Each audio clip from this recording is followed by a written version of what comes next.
them a minute or two from our own individual lived to take us down from the clouds and back down to earth. And how can we, this is something I've never seen this before. And yeah, to make a very long story very short, we found out that within this bundle of pictures we had light codes from ancient Atlantis. And these light, and our mission or our purpose, one of our life purposes, is to help people activate these light codes in our chakras so we can help each other rise into the fifth dimension. So that's the spiritual jargon, you know.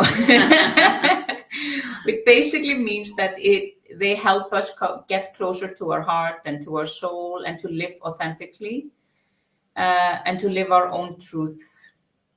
Shed our layers and embrace ourselves as human beings. I think the beginning of all of this was that we had been, because we are very different, but we do similar things. Mm-hmm. And as Hrabbý said, we've been friends for almost, soon it will be 40 years. I don't know how, because I'm only 25. I don't know that happened.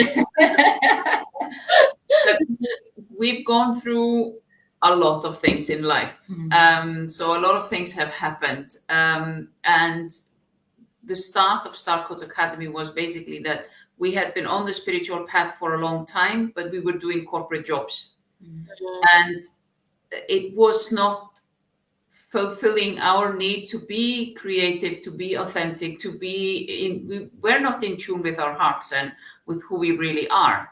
We were basically doing what we thought other people thought we should be doing. Yeah, just being practical, because in the end we are practical, women with children, and everybody needs to earn a living and all of that. So we didn't think we could do something like this. But the thing is that we can do everything that we want to do. We just need to believe it and take the steps towards it. And that's what we did through this process, because it was important for us to really look into who we were, because we had lost ourselves kind of. Mm. And at this point, 2020, we were not where we wanted to be. Yeah. We had been going through severe life exhaustion. We were really not in a good place. We were, and we didn't know where we should be going. We had gone through all the traditional rehabilitation channels, and they had helped some, but we didn't really find a path that suited us, because we always felt that we were being treated, separate. We want to be treated as a whole, but we were always being treated like different parts. Okay, here we will talk about feelings. Here we will take care of the body. Here, but we want to do, or it was our conviction that we needed to address everything at the same time, because it's all connected. Yeah, I mean, there are so many things there that. Oh, hi, Des. Hey. Yeah, there's so many things there that you said that definitely resonate with me as well, and it's very tempting to just launch into the conversation. Mm-hmm. But before I do that, I'll also introduce myself for the benefit of those of you who are from Alma and Hrabbý's audience who might not know who I am. So my name is Raphy Mendoza, and I'm the founder of Co-Create. And a bit like you, I'm really here to, empower people to be seen and loved for who they really are. And I happen to work with artists and creatives, and, I have various programs, one-to-ones, and my membership community. But at the heart of all of that, it's really about holding up a mirror for people and really asking, what are you here to do? What are you here on this planet to do, and what's your life in the service of? And I don't mean that to sound like, our life just has to be like we're just slaves to some kind of some god, which particularly in the spiritual space, this is something that kind of happens. It's like, and then there's that can sometimes dip into self-sacrifice. But a lot of what you were talking about, this whole really being whole and acknowledging the depths of our humanity through our spiritual practice, through our creative practice, and that humanity is both spirit and matter. It's both the world of ideas, it's both the world of spirit, it's both the world of, source and light and energy, and the practicality of, we have a body that, ages and decays over time and kind of breaks down every so often and needs to be taken care of. And we have requirements for like shelter and food and etc. And we want to be in relationship with people. And there's this whole 360-degree view of a human being that I want to place in the heart and center of creative and spiritual practice. And to a degree not to a degree, actually in my world, creativity is the ultimate spirituality. And when I talk about creativity, I don't mean being, a painter or being a photographer. That's part of it.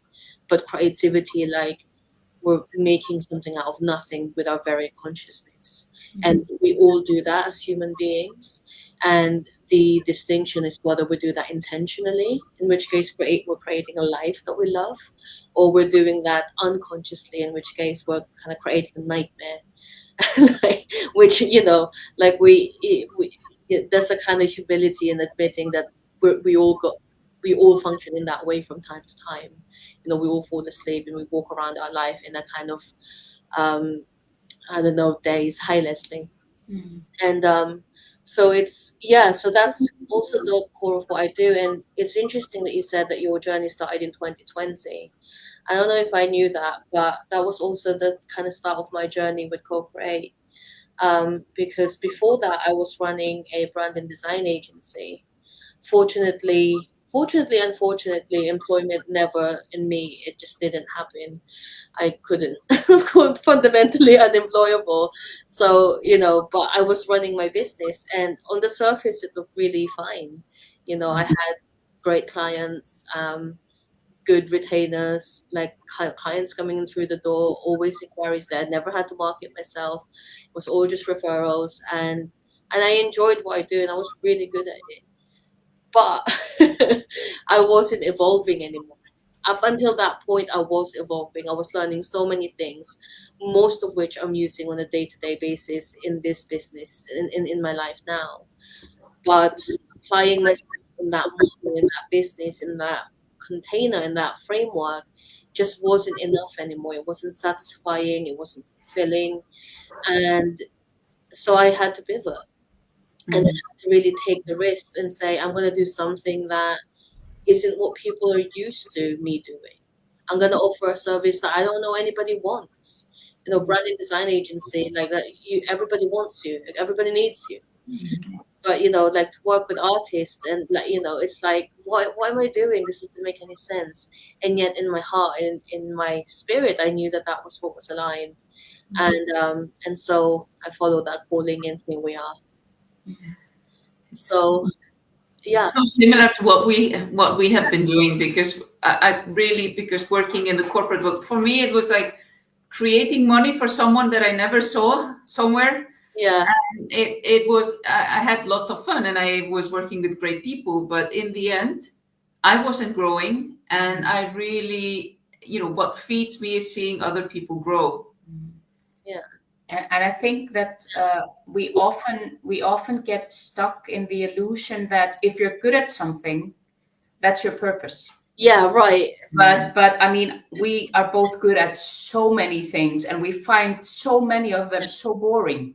So yeah. If you're good at something and you find it really boring, it's not your purpose. Yeah, exactly. Exactly. And I think so. We feel that because we're good at things, we're supposed to do them, but that's also being stuck in a comfort zone. Because if you are just trying to train yourself in something that you're already good at, you're not growing at all. Yeah, for sure. And it's interesting that you talk about comfort zone, and we'll kind of get into the meat of the conversation with this. Because the other day I posted something on my Facebook because somebody had asked me like, what's the opposite of art? And then my response was comfort. And I had so many responses from people. Like some people just got it, and some people were saying, well, do we have to be uncomfortable to make art? And isn't art a source of comfort? And well, if art isn't comforting, then why would it be used as a therapeutic thing? Which are fair questions, but it's really interesting to me how I perceive the word comfort and how people perceive the word comfort. Because and when I responded in the comments and I explained, people generally got it. So I don't think it's a contentious subject. And but there was this like, yeah, in responding to those, I said, well, no, the point isn't to be uncomfortable. The point isn't to be in pain. But when we're avoiding the pain and we're avoiding the discomfort, and the cost of that is we're not evolving our art. The cost of that is we're staying in a job or in a life or in a pattern that isn't bad, but ultimately isn't great. And we have one life, that, do you really want it to be mediocre? And, and when comfort becomes a cage in a trap, then actually that's not a place that you can truly create art from. You can create products that will sell, but that's not the same as creating art anymore. And that kind of need to keep evolving and to keep digging deep, I think, is something that's inherent in people who choose the artist path. And I include business owners and entrepreneurs in that. And I think we must not get stuck in a box when we, where we talk about creating something, because we create so many things every day. Yeah. And we need to let go of the fear of, saying that we are creative, because I never considered myself to be a creative person. Yeah. But then when I really allowed myself to step into this spiritual space, then it gave me the freedom to create so much. And my creativity is different from Hrabby's creativity, and some things are common, but I really never thought I was creative. But then everything I'm experiencing, everything I'm writing, this is not something that comes out of my mind. Yeah, that's right. Yeah. And that's a brilliant distinction, like something that comes out of your mind. And I think, that's when you don't know what you're doing, is when you have the most potential to create something meaningful. Yeah, and I think we also have to, because we are always or often very stuck into art being something that's like you create this piece, that's art. Yeah. But if we look at it in a broader perspective and we think, okay, the greatest masterpiece I will ever create is my life. Yes. Yeah. So I better attend to it as a masterpiece, because I'm constantly creating aspects of my life that will hopefully bring me to a better place step by step. And also understanding, like, a better place is not a static thing, You're moving through that place, and everything cannot always be perfect and great. There will always be ups and downs, and that's part of creation as well. How you react to what's happening in your life will create the next scenario and the next one and the next one. Yeah.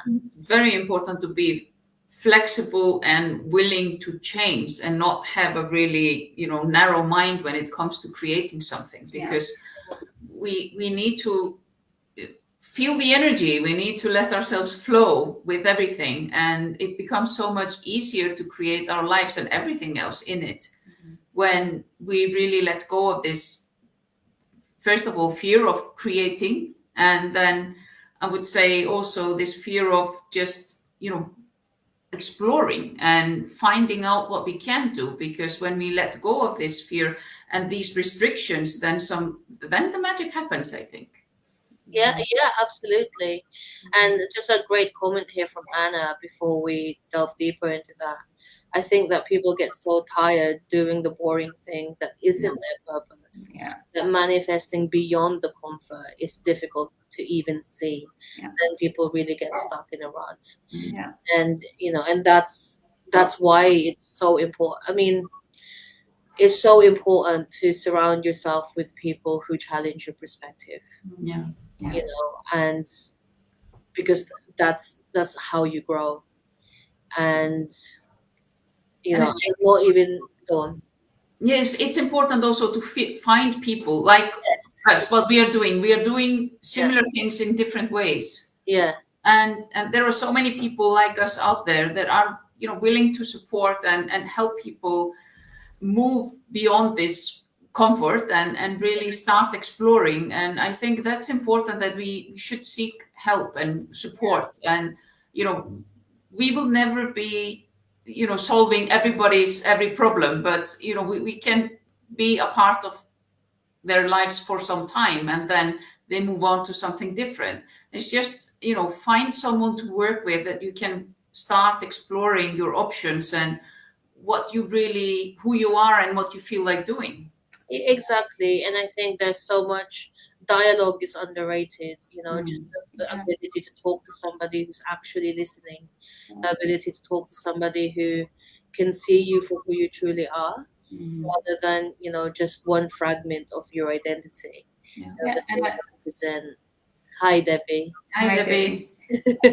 And I also think we often underestimate the power of co-creation, because I think if I speak as an artist as well, you are always or very often quite hesitant to let somebody into your pieces or into what you're doing, because it's from a very vulnerable place that you're creating, but it's also, you always have this like feeling that somebody's going to take something away.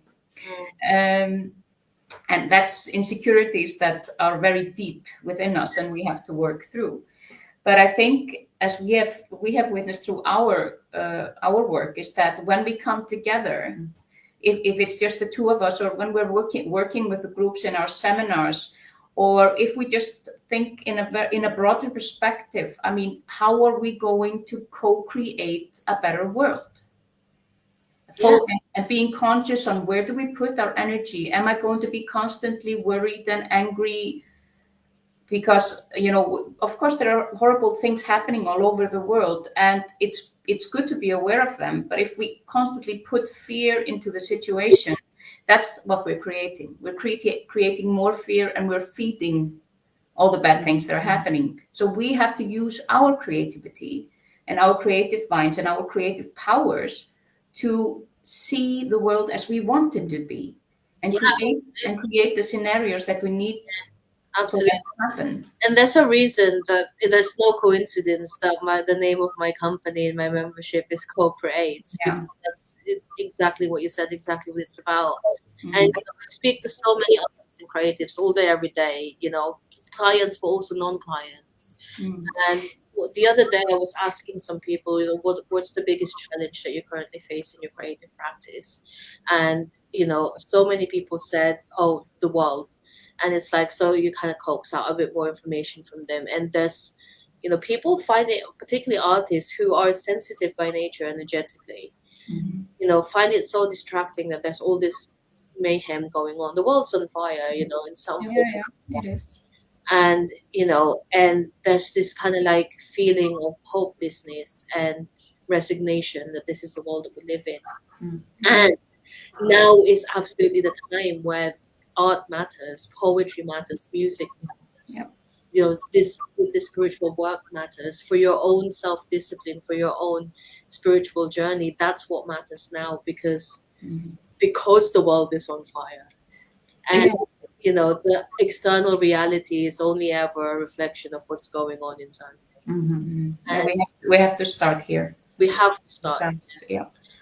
We can't create anything that's not aligned with this. And there was something else that you were talking about earlier, all of these different parts of our identity were multifaceted. We can't help everyone with everything all the time. That's true. And yet, as whole human beings, we have to take care of our relationships. We have to take care of our physical health. We have to take care of our spiritual health. We have to take care of our creativity.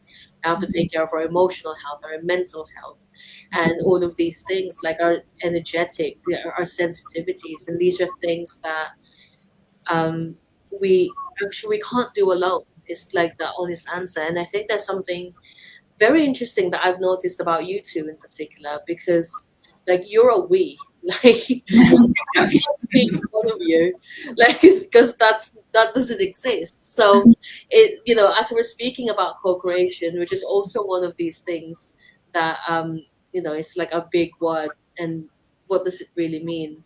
Like, tell us a little bit about your setup, like the way that you work in such like close partnership.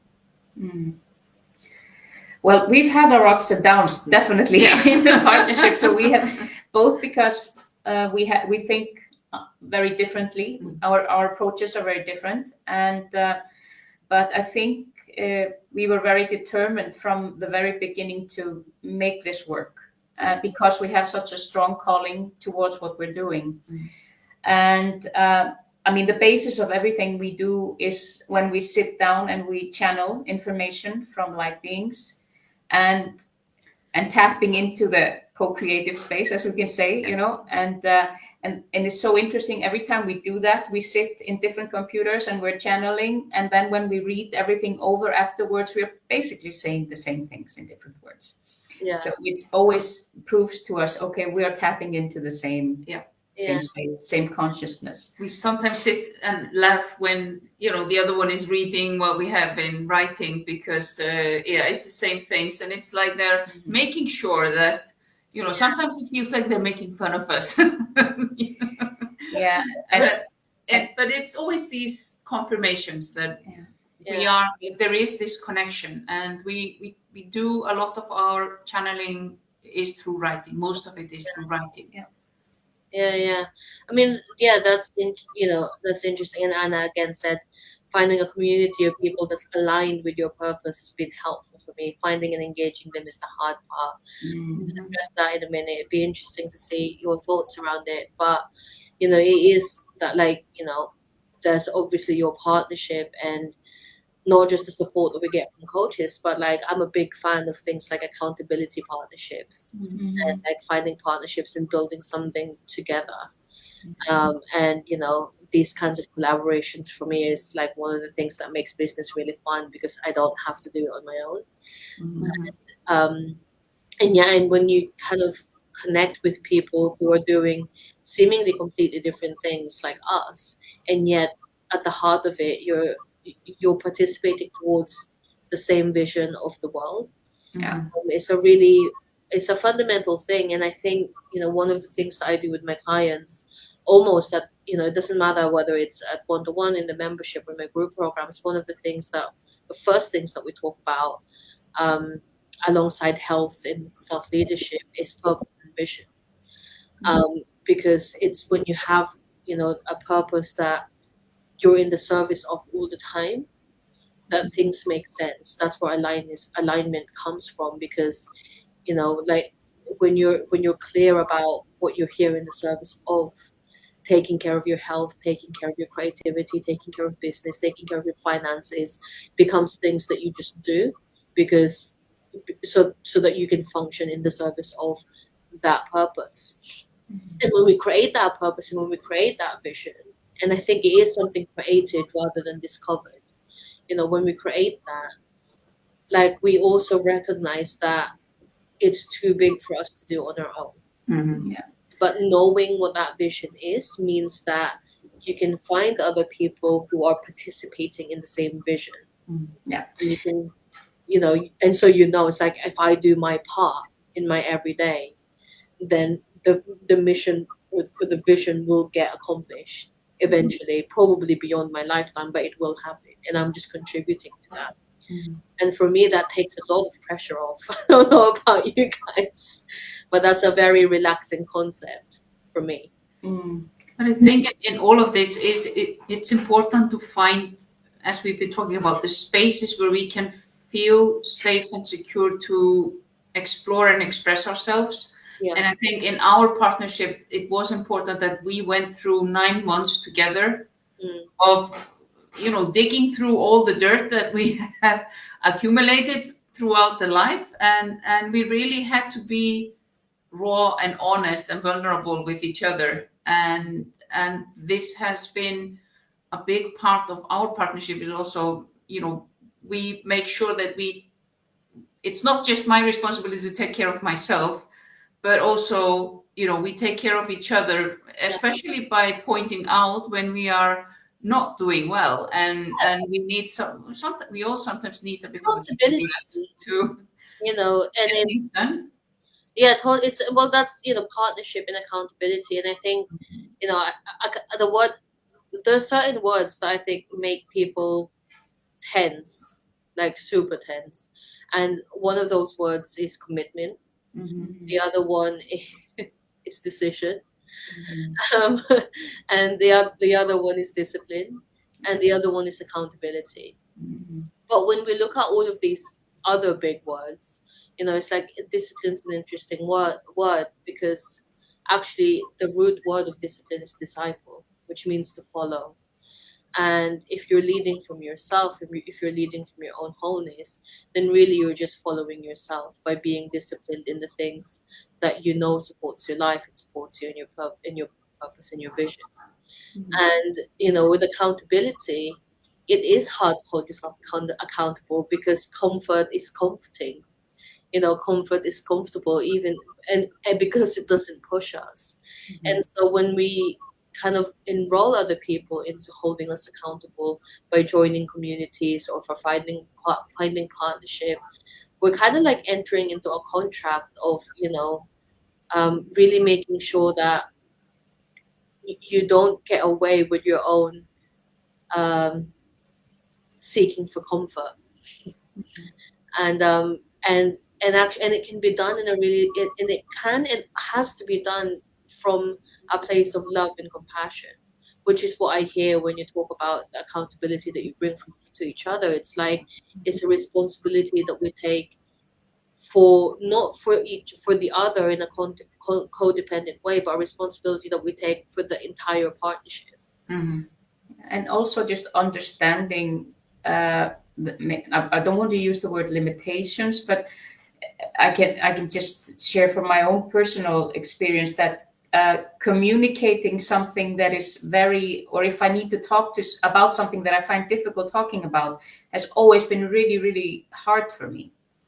And I sometimes have to say to my husband, even today, I have to say to him, I have something that I need to say, but I'm practicing to communicate. So please just hear what I'm saying, and then we can discuss afterward what it means. Because I was probably been like nervous rambling and feelings all over the place, and just allowing myself not to be perfect when I communicate. And I say this a lot to the people that attend our, especially on our 9-month course, Your Personal Transformation, that this is something that is important. I mean, we need to practice. We will not go to a few healing sessions and go to meditation and all of a sudden we are perfect communicators. That will not happen, Yeah. And with accountability also, when we talk about, we need to keep people and be accountable, we still need the freedom also to explore. And it's the thing like with, we have had to look at, giving each other freedom to explore different things. And we cannot just get stuck with, being disciplined. And discipline is good, but it still needs to be this flexibility and freedom that we give each other to. And that goes with every partnership, I think, and every co-creation. Absolutely. And I think the space that we create by joining other people gives us much more freedom, because when we connect our energies, we open up so many new things. Yeah, well, that's what it's it's a exponential return when you get into partnership. And you said something really important about discipline. Like discipline can't be rigid. And actually, in my understanding of the word discipline, which is not the dictionary definition, I have an idea to rewrite the dictionary, but that's for we're with you. for a different time. But when discipline becomes rigid, it's not discipline, it's dogma. Yeah. Discipline again comes from the root word disciple, which means to follow. And if you're following your own leadership in your own purpose and vision, that requires listening to the environment, that requires listening to yourself and all the different facets of you that need to be taken care of. And it also needs being in relationship. Like, accountability has to be in relationship with the other person. Otherwise it's just telling someone to do something without holding space or allowing room for what's really showing up and what's really true for that person in this moment in time, and what do they need in order for them to show up accountable for the things that we're holding them accountable for. And and that requires being in relationship with ourselves, because quite often when a rigidity comes in, and for me that's an indication that somewhere there's part of your identity that you're negating. Like there's some part of yourself that you don't like and you're not allowing to be. Like I must be perfect because X, Y, commas and another. Like, or I have to do this on time because, and so the rigidity is more of a symptom of something underlying in our own individual personal history, or even, like ancestral history that's unresolved. And part of the artist's path, I would say, is the healing of those things. Yeah, definitely. And yeah, it's important to. Yeah, I think you should definitely rewrite the dictionary. Yeah, I was thinking something yesterday. I can become very philosophical at times. Yeah. So I was watching an episode yesterday, and I saw somebody praying, and we so often look up to the skies when we're praying. We're talking to God, or we're talking to the angels, and I was thinking, why do we do that? I mean, and because looking up to the sky is far away. It means something that is hard to reach. It's so we are projecting everything out to something that we can't really feel. It's somewhere around there. And I think that creates this, where you're not accountable yourself, because if you talk about and you, it's, if you call it creation or God or whatever, and you bring it, okay, let's go down from the skies and into our hearts. Yeah.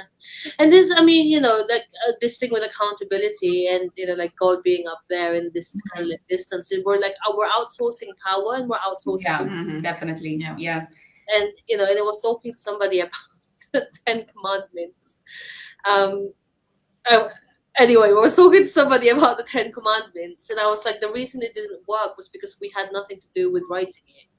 It was just like given to us. It's like, oh, this is how you live a good life. But we had no say on whether or not, these 10 Commandments like align with our values. Like that's not freedom. Like it's a good way of managing society. Yeah. And it really tells everything that needs to be said. I mean, our power has been suppressed for such a long time. The power we have to create our own lives and then the world that we want to live in. And we are taking the power back now. And we see more and more people that come into our school that they are ready to take their power back. It doesn't mean that it will be easy or it will just be like glitter farting unicorns and, things like that. It's going to be hard sometimes, but people are ready to do the work. And it's so rewarding for us to see both like the small victories and the big victories, and because it resonates often with what we have been through when we were going through the program ourselves, and just seeing people putting their creative force into action and really just manifesting things like money or both physical things like housing, money, jobs, and then also, all the good feelings and the security and safety and grounding as well. And often exploring creation of art as well. Yeah. Because I think so many people have this need, but they don't want to do something that is not practical. And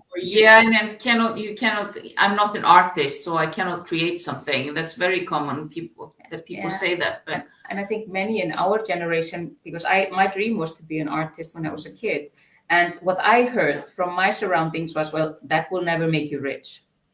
That's right. Well, I mean, exactly. It's rather the opposite. Just for anyone listening who's like, oh, I want to be an artist, and you think it's not going to make you rich. It's actually one of the things that can. Because you're really literally creating the way that you work, the way that you create your life, and the way that you create your business from scratch. Yeah. So actually, for me, there's no better blank canvas, and it's you're right. Like people are ready to take on this power, to take on the responsibility, to take on that self leadership, and the people that I work with, like you, they're ready. They're ready to either say like, look, I'm done pretending that I'm not an artist. I'm done pretending to be like some normie. I'm done, I'm done like playing small with my life in the art that just wants to come through me. I'm done hiding. And sometimes that means just bringing art alive in their day-to-day life. Just taking on your artist life and taking on your creative self-leadership doesn't mean you have to leave your job if you don't want to. And in fact, if you do want to leave your job, I would encourage you to create like a step-by-step plan, because putting yourself in just kind of jumping into the depths of nervousness and anxiety it's not good for the nervous system, and that's not a place that you can create from. And there are people who are like, okay, I'm ready to start a business. Let's go all in with my brand. Let's go all in and unearth all of the demons that I have about being visible and being seen, because I wanna do that. And then there are artists who are done like creating products that they know will sell, but gives them full joy. That's the point of being an artist. And more people are just ready and are saying yes, and are saying, I need the support. I want the partnership, and I want to be held accountable to really create my life the way that I want it. And one thing that I love reminding people of in social situations is that we're gonna die at some point. This life is finite. Like, what are we gonna do about it? And I think people are ready in a way that I don't think we ever have before in like the evolution of our species. Yeah. I think people are ready to take back their power and have the discipline to create their own lives, and not having the life created for us. And that's my feeling, that's where we were before. Before we decided that we are responsible for our own lives, we are going to live it the way we want. And we are going to make changes, and we are going to allow ourselves to be as we are. And I think also Hrabbý has a very good story about creating, when you created your album and when you let go of all these restrictions with creating the music that you wanted to create. Because I was publishing or debuting my first solo album last year. And I wrote or co-wrote all the music and lyrics on that album.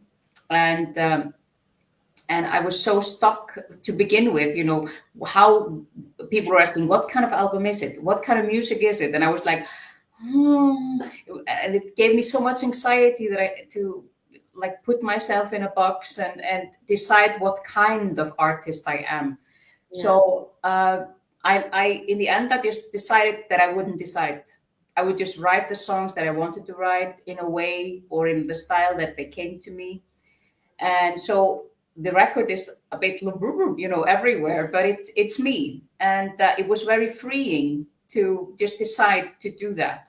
But of course, the whole process touched upon all my insecurities, because you're writing from the soul. And what if people don't like it? Does it mean that they don't like me? And, you all these rejection complexes that you have, they just rise to the surface. And I thought afterwards, because I've been working a lot on myself through the school and what we've been doing, and I think, it's a lifetime's work, you will always have to keep working on yourself. But afterwards, when I look in the rearview mirror and I look at all the complexes that rose when I was writing the album, I'm like, oh my God. I'm like, oh, you little cutie.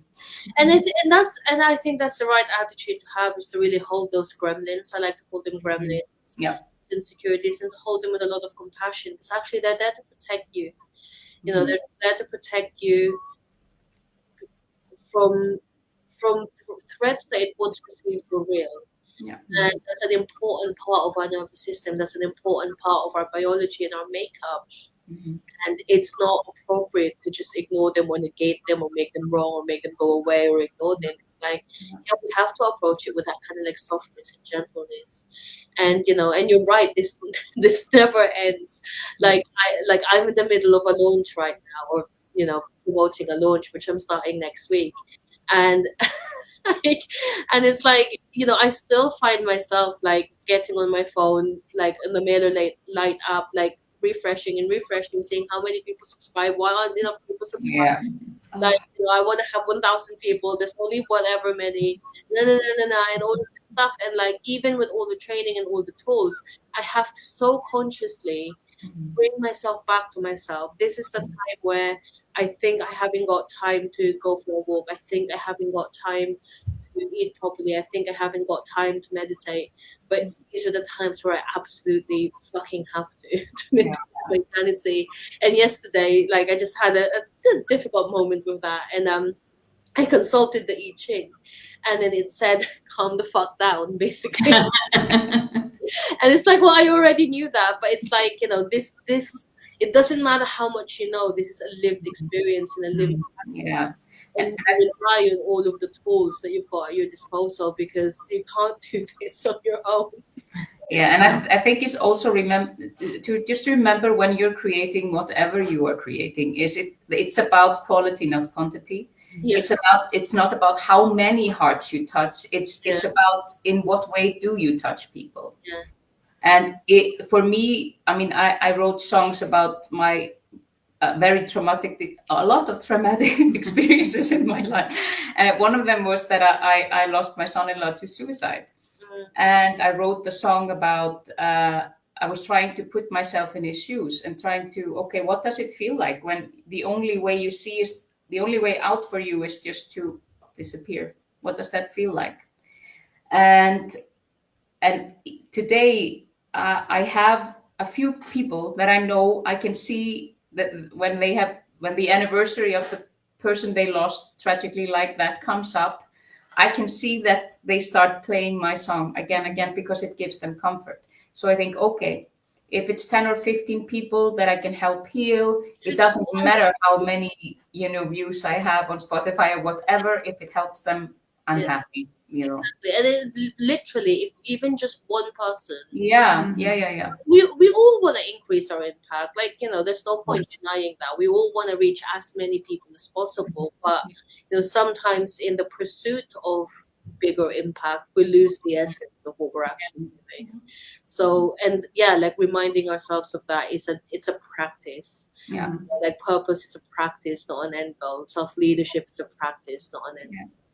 And I think also we obviously know we are not for everyone, but I think it's also important that we find our tribe, we find our community, because we cannot expect the people closest to us to be exactly as we are or like what we like. So I think that's when we also can let go of that. Then that is something that is helpful in this creative process. Yeah. And just letting go of things like competition and just believing that and trusting that the people that are supposed to be with you, they will be led to you. And there are so many, and I'm so happy to see that people have the choice of so many different approaches, like your membership, our school, and there's so many people doing fantastic things out there. Amazing stuff. So there's something out there for everybody, and that is so important. We have to remember we are 8 billion people. My school is not going to be perfect for 8 billion. We need a lot of methods. There's a cap.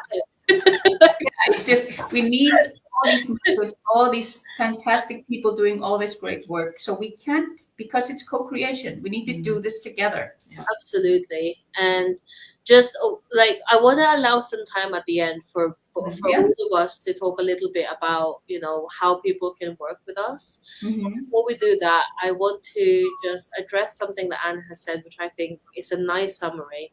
And I also want to play a tiny little game because we talked about rewriting the dictionary, and I thought, well, why not? Let's start now. There are these big words that I've been keeping track of throughout our conversation, and I'd like for us to maybe just say like one sentence of how we might redefine that, and and just to give people a new perspective on what these words actually mean and how they can explore in themselves how to live by that, if it's a value of theirs or if it's something that they aspire to. So before we do that, I just want to acknowledge Anna's comment here. And negative things in life are always seen as something we should avoid, but good wouldn't exist without bad. Life is a balance, and we have to learn to live with it in a way that nourishes us, which I think is, the summary of what we've been talking about. Yeah. So you're up for a game? Yeah, that's it. Okay, so what one line? Spirituality. That's a hard one.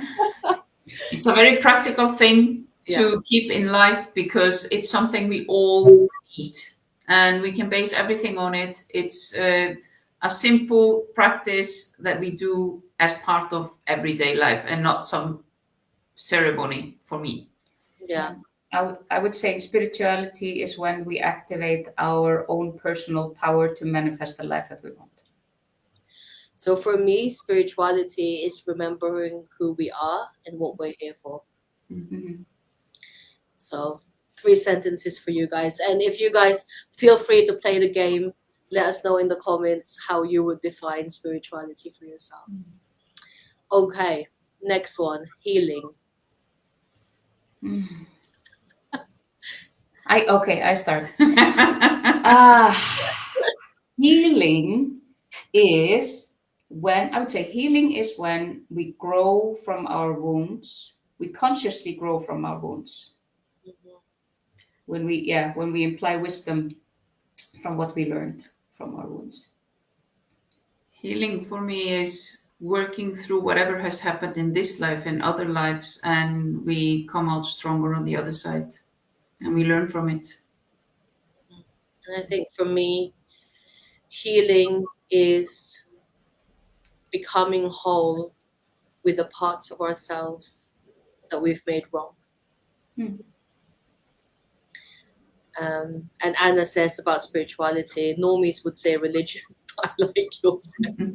Yeah, but commenting on that, I mean, for me, religion and religion has nothing to do with faith. They can overlap, but they don't. And Leslie said, I think about spirituality, it's about being aware and present in moments. Yeah, as well. Okay, next word. Evolution. It's constantly growing and creating our lives towards where we want to be, which is happy and love. And this is the ultimate, utopia, I would say, for me. Evolution. We are growing towards happiness and love. Yeah, I would say evolution happens when we step out of our comfort zone to live our purpose. Yeah. I would say evolution is outgrowing ways of being and seeing that no longer serve your dreams. I love how we're saying exactly the same thing in completely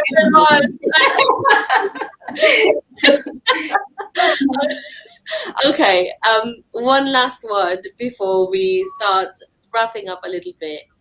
Is one thing that we talked about a lot is alignment, and it's a word that's talked about a lot everywhere. But what does it mean for you? For me, alignment, or to live a life in alignment, means that I'm living according to what my heart wants. I'm following my heart, and if I follow my heart, then I'm in alignment. Yeah, you stole my thing. No, that's why I went first. It's connecting with the heart and also connecting with other people's or other hearts. It's not just people, but connecting with the heart to other beings that share the earth with us. Yeah, alignment. Yeah. For me, I would say it's about being connected and in relationship with a bigger guiding force that's bigger than us.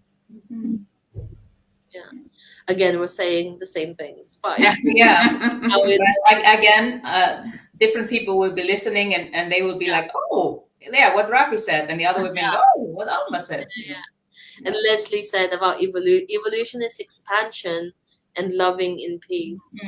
Yeah. Also can get that. Anna, authentic connection with ourselves and others is so important and so lacking in this day and age. Yeah. So, okay. So why don't we take just a few minutes to tell anybody who's listening and watching the replay how they can connect with us, how they can work with us, and anything that we've got coming up in the next little while that maybe they can join or have a little think about. Yeah.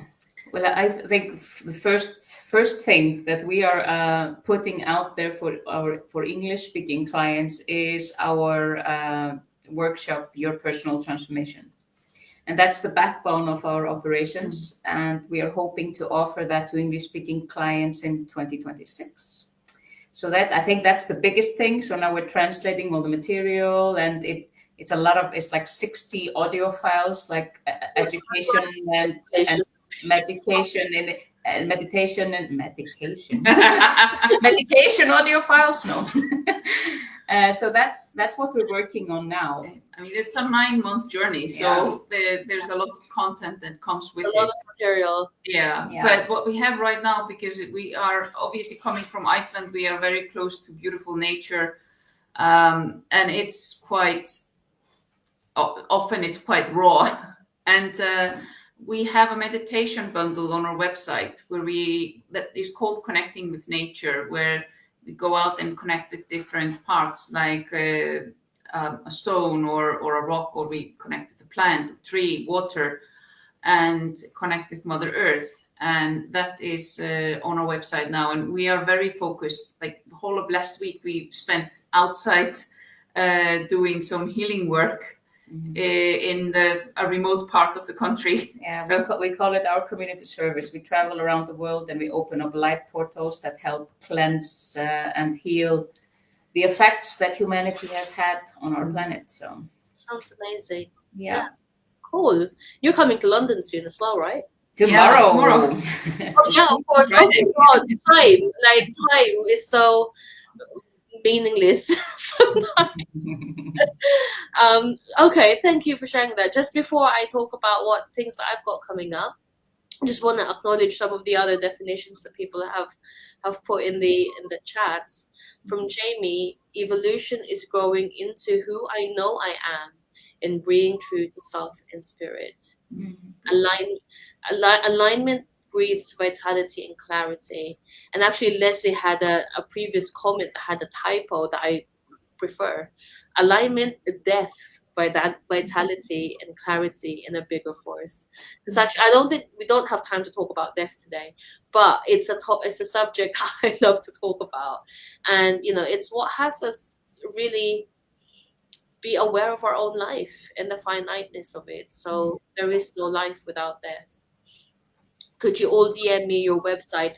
Yes, Leslie will. So Alma and Hrabbý will connect with you, and we'll also drop our links in the comment section on both of our profiles. So you should find us everywhere. Yeah. And so I just want to take a few minutes to talk a little bit about what I've got coming up. So next week on Monday, I'm running a free event. It's called Momentum. It's a 5-day event.